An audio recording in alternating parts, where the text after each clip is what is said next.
Intercessão. Eu não sei se você sabe, mas essa é uma das orações mais poderosas que nós encontramos na Bíblia. Estamos aqui começando a nossa série sobre tipos de oração e no primeiro vídeo eu apresentei para você no nosso primeiro devocional os tipos de oração. Fiz um apanhado geral. Se você não viu o outro vídeo, o outro devocional, você pode acompanhar aqui, eu vou deixar na descrição para você. E agora eu quero falar sobre esse tipo de oração que é maravilhosa, que é poderosa, que é a oração do tipo de intercessão. Eu vou ler novamente o versículo básico que nós introduzimos essa série e depois um outro versículo aqui que eu não posso deixar de ler, pois é um versículo muito lindo e talvez seja a base para nós falarmos realmente sobre intercessão, um exemplo maravilhoso. Abra sua Bíblia comigo novamente em 1 Timóteo, capítulo 2, ok? O versículo 1 diz, o apóstolo Paulo novamente: antes de tudo recomendo que se façam súplicas, orações, intercessões e ações de graças por todos os homens. Perfeito. Então vamos lá, a intercessão.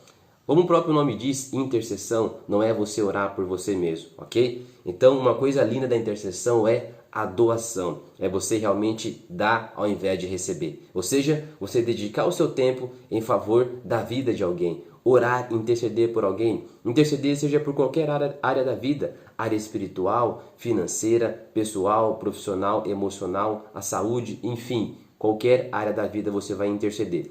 E vamos então ao nosso exemplo aqui de intercessão. Nós temos um exemplo lindo em Atos, capítulo 12, a partir do versículo 5. Diz o seguinte: Pedro então ficou detido na prisão, mas a igreja orava intensamente a Deus por ele. Olha que interessante. A igreja orava intensamente a Deus por quem? Por ele. Então, toda a igreja reunida num só foco, num só propósito, intercedendo por quem? Pela vida de Paulo, para que Deus realmente libertasse ele. Vamos ler mais adiante. Na noite anterior, o dia em que Herodes iria submetê-lo ao julgamento, Pedro estava dormindo entre dois soldados, preso com duas algemas. Sentinelas montavam guarda à entrada do cárcere. Várias pessoas ali cuidando de Pedro. Repentinamente apareceu um anjo do Senhor, e uma luz brilhou na cela, tocou ao lado de Pedro e o acordou. Depressa, levante-se, disse ele. Então as algemas caíram dos punhos de Pedro. O anjo lhe disse: vista-se, calça as sandálias, e Pedro assim fez. Disse-lhe ainda o anjo: põe a capa e siga-me. E saindo Pedro seguiu, não sabendo que era real o que se fazia por meio do anjo. Tudo lhe parecia uma visão. Passaram a primeira e a segunda guarda e chegaram ao portão de ferro que dava para a cidade. Este se abriu por si mesmo para eles passarem. Olha que poderoso, o portão se abriu por si só. Tendo caído, caminharam ao longo de uma rua e de repente o anjo o deixou. Então Pedro caiu em si e disse: agora sei, sem nenhuma dúvida, que o Senhor enviou o seu anjo e me libertou das mãos de Herodes e de tudo que o povo judeu esperava. Percebendo isso, dirigiu-se à casa de Maria, mãe de João, também chamado Marcos, onde muita gente se havia reunido e estava orando. A igreja continuava orando por ele. Pedro bateu à porta do alpendre e uma serva chamada Rode veio atender. Ao reconhecer a voz de Pedro, tomada de alegria, ela correu de volta, sem abrir a porta, e exclamou: Pedro está à porta!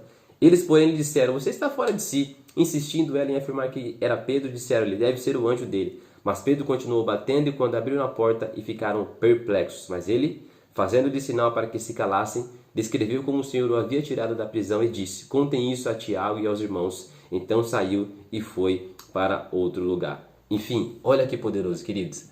Olha que maravilhoso esse exemplo que nós temos aqui de intercessão. Eu li também o versículo de Salmos, mas eu quero me atentar a esse texto aqui, me reter a esse texto.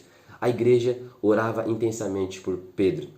E nós vimos que aconteceu, olha uma coisa que acontece às vezes com a gente, um cuidado que nós temos que ter.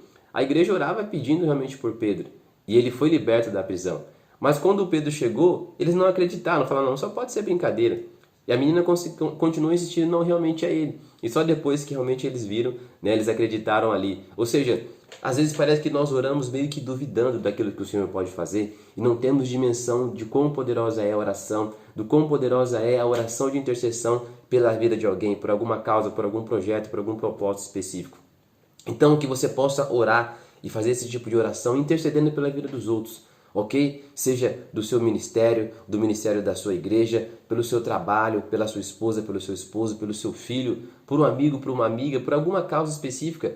Interceda, mas de preferência lembre-se, o foco da intercessão não é por você mesmo, mas sim pelos outros. É o tempo em que você vai se doar realmente para a vida dos outros. E como você viu aqui, grandes coisas Deus vai fazer. E aí, se você ler a sequência aqui, os soldados ficaram confusos, preocupados, né? Herodes queria matar os soldados ali por conta de todo o alvoroço que causou. E é isso que Deus quer fazer, um alvoroço no bom sentido, em que as pessoas olhem e falam: meu Deus, o que está acontecendo? O que aconteceu?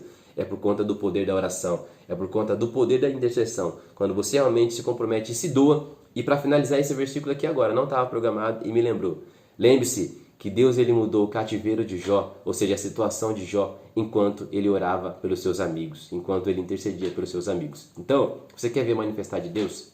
Faça oração, faça intercessão, tá bom? Esse foi o vídeo de hoje, espero que você tenha curtido, tenha gostado. Se inscreva aqui para que você possa acompanhar os nossos próximos vídeos, nossos próximos devocionais e compartilhe com mais pessoas também para que